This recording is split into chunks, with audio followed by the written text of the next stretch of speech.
வழக்கம் போல பண்டைக்கு முன்னாடி ஒரு ரிசல்ட் வந்திருக்கு. இந்தியன் ஓவர்சீஸ் பேங்க் உடைய எல்பிஓ ரிசல்ட்.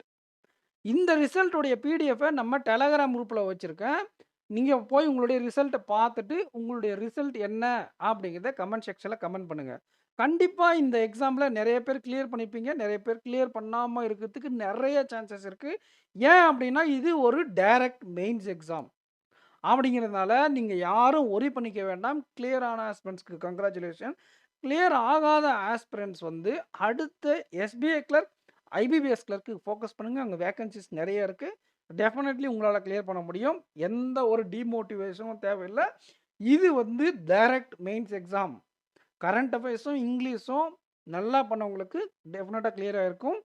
இது வந்து ஒரு எல்பிஓ ஈசி லெவல் எக்ஸாம்ன்றதுனால. பட் ஆனா ஐபிபிஎஸ் கிளர்க்கோ, எஸ்பிஐ கிளர்க்கோ அப்படி கிடையாது.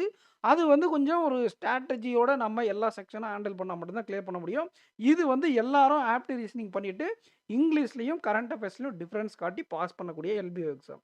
இதையும் ஐபிபிஎஸ் கிளர்க்கையும், எஸ்பிஐ கிளர்க்கையும் நீங்க யாரும் கம்பேர் பண்ண வேண்டாம். சரிங்களா? ஸோ இதுக்காக தான் இந்த வீடியோ போட்டேன். கண்டிப்பா நெறைய பேர் கிளியர் பண்ணியிருப்பீங்க. உங்களுக்கு அடுத்த ஸ்டேஜ்க்கு எப்படி ப்ரிப்பேர் பண்ணலான்றதுக்கான வீடியோஸும் வரும். உங்களுடைய ரிசல்ட் என்ன அப்படிங்கிறத கமெண்ட் செக்ஷன்ல கமெண்ட் பண்ணுங்க.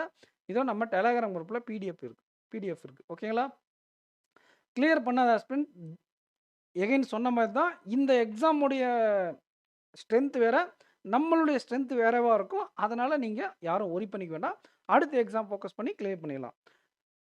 இந்த வீடியோ பார்த்ததுக்கு ரொம்ப நன்றி ஆஸ்பிரண்ட்ஸ். Thank you. நெக்ஸ்ட் வீடியோல மீட் பண்ணலாம். வொரி பண்ணாதீங்க. எகைன் பண்டைக்கு இந்த ஸ்ட்ரெஸ்ஸ கொண்டு போய் பண்டைகளலாம் காட்டாதீங்க.